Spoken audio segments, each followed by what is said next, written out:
Social Impact CX, the podcast that helps you drive mission and make a difference with customer experience. Hello, everyone, and thank you for joining me for episode 36 of the Social Impact CX podcast.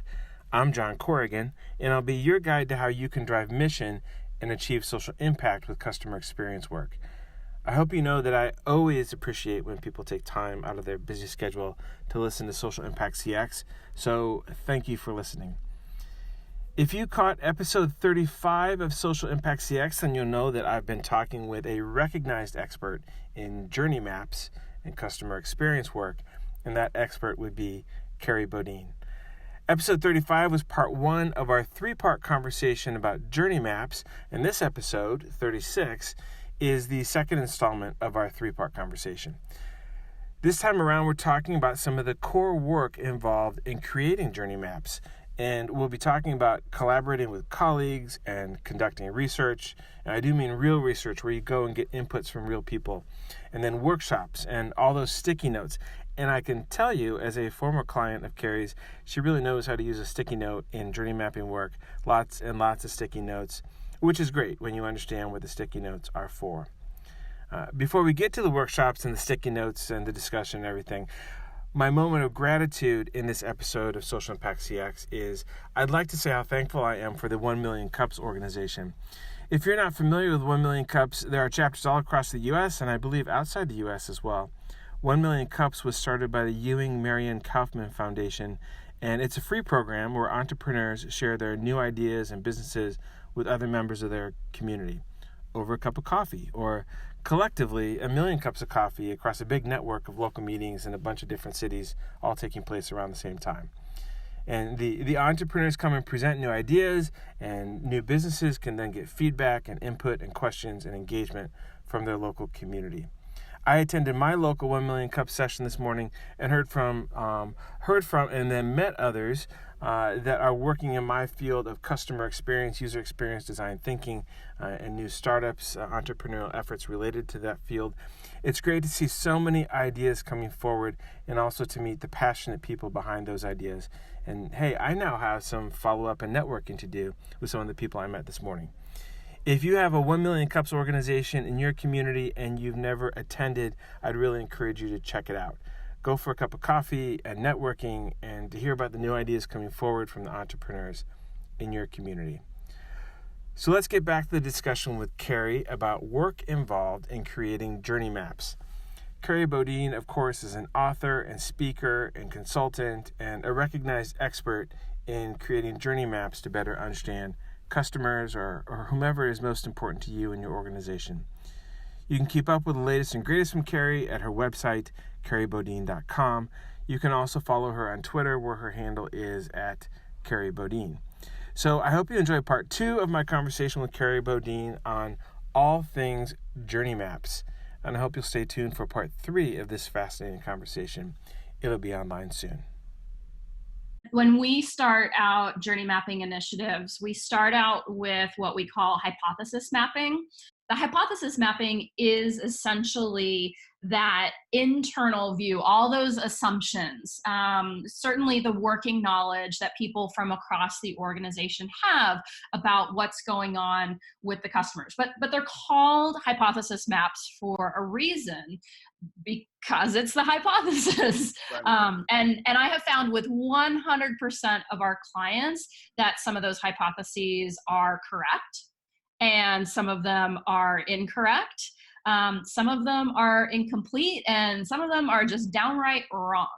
And so the hypothesis mapping is a really critical exercise. And again, this is where you want to bring people in from the very beginning, to take all of the knowledge from different parts of the organization, to take all of the assumptions from different parts of the organization, so that people are brought along, again, for that entire ride. But here's the thing, is that you don't want to stop there. This is a critical mistake that a lot of organizations make when they are doing journey mapping initiatives, is they do that, what I would call the inside out view of the customer journey. They think about, okay, yeah, here's what we think's going on, but then they don't go out and validate or invalidate those assumptions and hypotheses. And that is really dangerous, again, because only a portion of the hypotheses are going to be correct. And so after you do that hypothesis mapping, you have to go out and actually talk with your actual customers. And again, the word talking there is so important. Don't just run a survey. Don't just look at analytics that you've got. You actually have to go out, and sometimes this can be a phone call. Sometimes this can be, a Skype chat. We love to do workshops, again, as I mentioned, as we've done with our previous clients, where we bring the customers in for face-to-face conversations with our clients' employees. But whatever it is, you need to get your customers to tell you their stories. Go back to what the definition of the journey map is. It is a storytelling device. And so in order to create the journey map and create a journey map that truly represents what your customers are going through, you've got to go out and talk with them and have them tell you their stories.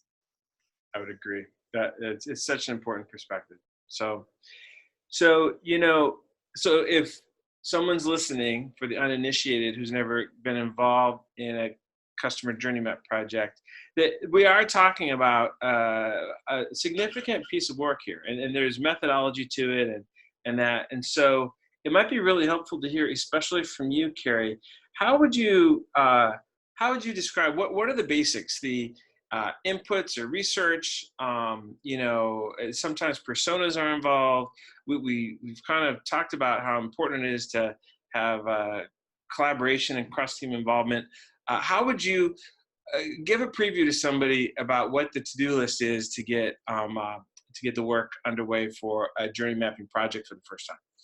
Yeah, so again, start with your hypothesis mapping workshop and gather people from across the organization who have something to say about that particular journey, or who need to be involved from the perspective of perhaps green lighting changes or decisions that might come out of examining that journey. Yep. But you need to decide before that workshop what journeys you're going to focus on. Are you looking at kind of a marketing type journey where someone's learning about your organization? Are you looking at an onboarding journey where someone maybe has signed up for something and now they need to get all set up and really integrated into whatever it is they're doing? Are you looking at maybe a customer service journey? Are you looking at a journey where they're leaving and they decide they don't want to work with your organization anymore? All of these are valid journeys to look at. And for your particular organization, you probably have other journeys that would be important as well. But you've got to decide what journeys you're going to look at, and then you need to at least have a hypothesis of who your key personas or customer profiles are.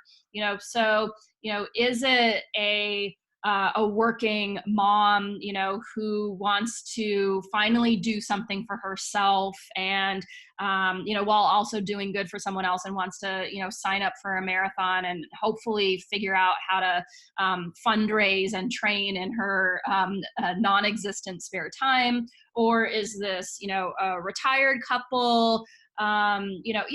Whatever it is, you've got to make some assumptions, and those assumptions should be based in the data that you've already got. What is the general segmentation look like for your donors or for your supporters, whoever they are, or for your patients, whoever it is that you're looking at? What are some of the common characteristics that they share? But then you want to think of them and bring that segmentation down into, let's talk about Sally, who is 37, and she's got 2 kids at home and she lives in Milwaukee, and whatever you want to try and make that as realistic as you can, keeping in mind that that's still a hypothesis of who your persona is.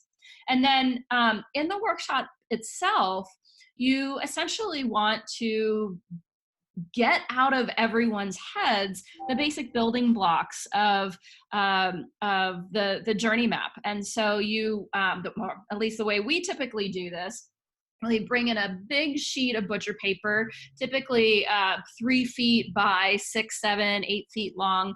And we just do different, we create different swim lanes and we bring in lots of different colored sticky notes. Well, I was just going to ask you about that. You see pictures of journey mapping workshops and there are sticky notes everywhere. And so yes. Explain what that's about. Yeah, I should be an investor in 3M because of the number of sticky notes I've used over the years. But sticky notes are really important because they're not locked down. They're sticky. You can pull them up. You can move them around. You can write on them. If you realize you've written the wrong thing on it, you pull it up and you crumple it in a wall and you throw it on the ground and you write something else on a new sticky note and put it up there. And, because they come in different colors, it's really, they're an extremely useful tool because all the different swim lanes that you've got can be in different colors. So we'll typically have a row for just the actions. So what are the actions our customers are taking? They're doing a Google search. They're coming to our website. They're looking for a phone number. They're calling us up. They're talking to a customer service rep. What are all the different things that they're doing? And those could be orange, let's just say.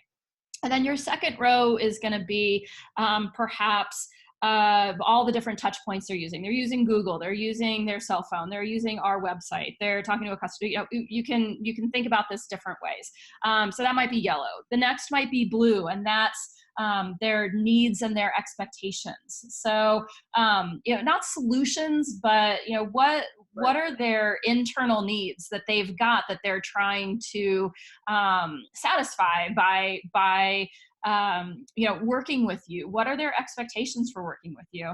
And then you might have another swim lane that's pink, and that's their emotions or their thoughts and their reactions. And by the way, the different swim lanes that I've just gone through are not set in stone. There's lots of different ways to do this. Some people do different swim lanes for thinking and feeling and doing. There's just a lot of different ways to do this. So you should definitely feel free to modify this for whatever makes sense for your organization. We've sometimes had organizations that are super focused for the particular journeys they're looking at digital channels.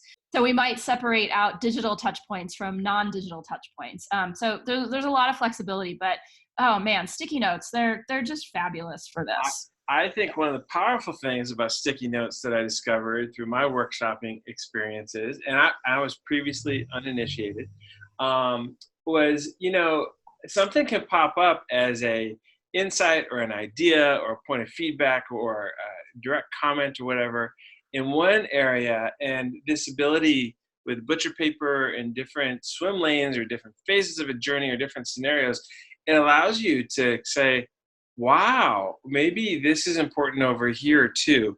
And it allows you to kind of see all these things that are inputs. Maybe you get this comment much later in a stage, and it allows you to understand that's something we should be addressing elsewhere so that we can provide a different experience, or we can begin to do whatever it is we want to do that's better. It's really quite liberating. That was one of the things I learned about this world of sticky notes. It allows you to put it up on the wall so everyone can see it, and in a collaborative cross-functional team, that's really, really important. And then B, it allows you the ability to have the freedom to move some things around and think about things in a different context. So I would say another thing that often comes up while you're doing the journey mapping is, you've got this timeline that you've set up, and you're like, all right, we're going to set some boundaries. The journey roughly is going to start when the person realizes that they, want to do a fundraising marathon. and the journey is roughly going to end at the finish line. That's where we think the journey is going to start and end. But then you realize, like, oh, there's stuff that actually happens before then, and there's stuff that happens after that. And so again, when you've got a big sheet of paper and sticky notes, you can put up more paper. You start thinking about, oh, what are the things that we're doing beforehand? We're making decisions a year in advance or 3 months in advance or whatever, that are having an impact on this journey. And so the timeline for the customer journey may not be your timeline. And again, the fluidity and flexibility that the sticky notes provide allow you to deal with that more easily than if you're trying to document something in pen and paper, or get it absolutely right the first time. Gotcha. So, and thank you for addressing what's with all the sticky notes. I think that's, for someone who's not been involved in this before, I think that's a question in the back of people's minds. So, but if and I actually have one other thing to say about the sticky notes. Yeah. My very favorite type of sticky notes are the super sticky notes. And this is where it gets like so kind of crazy in terms of, all right, are we really being this prescriptive in terms of office supplies? And here's the thing, is when you use just like the regular sticky notes that we all grew up with the bit of gummy on one end of it, they will fall off of your map like no one's business. And there's nothing more frustrating than coming into a room the day after a journey mapping workshop and seeing all your sticky notes on the floor. So we do a couple things. We always take pictures of what we've created, but these super sticky notes are so helpful in actually just making sure that whatever you've created is going to stay together. They're slightly annoying to actually work with because you do sometimes have to work a little bit to get them up and move them around. But for preserving your work, they're absolutely essential. And the other thing that I'll say is, along with sticky notes, Sharpie marker, black fine markers are our go-to as well. And the reason that you want these fine, and not the super fine, but the fine black Sharpie markers, is that you can write on them, and you can write a fair amount on a 3x3 sticky note, but you can also see what you've written from a distance. And when you're doing these workshops, you've got maybe 5 or 6 people in a group that's working on one journey map. And if you're writing in ballpoint pen, you're never going to be able to see it from a distance. And that really impacts, the group dynamics and how well everyone is able to collaborate together. So I would say those are my 2 go-to office supplies, very specific for doing effective journey mapping workshops. I do recall you being very specific about that when we were And ladies and gentlemen, just to recap, actually, I think there were 3 key insights from a true journey mapping expert here. Super sticky notes, not just your regular Post-its or whatever. Fine Sharpie markers, and so that you can write appropriately on the sticky notes. And then the other thing you said, Kerry, which is so important, is take pictures. Oh, yeah. Just on people's phones, if you've got somebody to record it, more formally, that's fine too. But just, grab your phones. At the end of the session, you're going to regroup tomorrow and talk about what this is all about. Take pictures, because you just never know what might happen. And it's such a piece of work to do. And you've captured, trust me, you will have captured so many moments of collaboration and team engagement and debates about where one sticky belongs and doesn't it belong over here. And it would be heartbreaking to come back the next day and have something have happened to it. So taking pictures. Someone's accidentally thrown it away, or it happens. It happens. And, take pictures. We typically have one person kind of floating as an Uber facilitator, for multiple groups who are working. And it's great to take action shots. And my favorite action shot is someone putting a Post-it note up onto the paper. It's not a lot of exciting action, but it's the best you can really get in a workshop like this. But it's really helpful for when you're trying to tell the story later of what happened. You want to tell your executive team, hey, here's who was involved. here's, here are the outputs that we had, here's the process we went through. And having those pictures just really solidifies this, because, if you're listening to this, this podcast to try and understand what journey mapping is, imagine your executive team, they don't know about journey mapping. And so when you can show them pictures of like, hey, here's what we did, here's what this actually looked like, you're going to help them come along for the ride. And when you compare that with, here are the outputs and here are the decisions that we came to, and here's how this is going to impact our organization, it's just going to be that much more effective for you. This has been Social Impact CX Podcast Episode 36, the second segment of 3 segments in my ongoing journey map conversation with customer experience expert Kerry Bodine. If you found our conversation interesting, you can find Kerry online at kerrybodine.com. She posts the latest and greatest there. And her Twitter handle is also at Kerry Bodine. And I'll tell you, if you've not, you should really check out her book, Outside In. It's really a core fundamental resource in the world of customer experience. At least that's what I believe. Do you have thoughts or questions about journey maps after listening to episode 36 or maybe episode 35 and 36 of Social Impact CX with Kerry? As always, you can ask a question or make a comment here at Social Impact CX a couple different ways. First, you can send an email to comment@socialimpactcx.com. That's comment @socialimpactcx.com. You can also find us on Twitter and post a question there. Our Twitter handle is @socialimpactcx. And please follow us on Twitter to stay up to date with new podcasts and other related content. You can find me on Twitter. My handle is @JohnFCorrigan. And we've expanded where you can find Social Impact CX, and you may be listening from someplace like Spotify or Apple Podcasts or Google Play. We also continue on with our presence on SoundCloud and YouTube and elsewhere. And so if you have questions, please do post a comment or send us an email at comment@socialimpactcx. This is John Corrigan reminding you that, especially in social impact work, it's important to understand that your mission is really all about someone else's journey. And the more you know about someone's journey, the more you can help. Thanks for listening to Social Impact CX.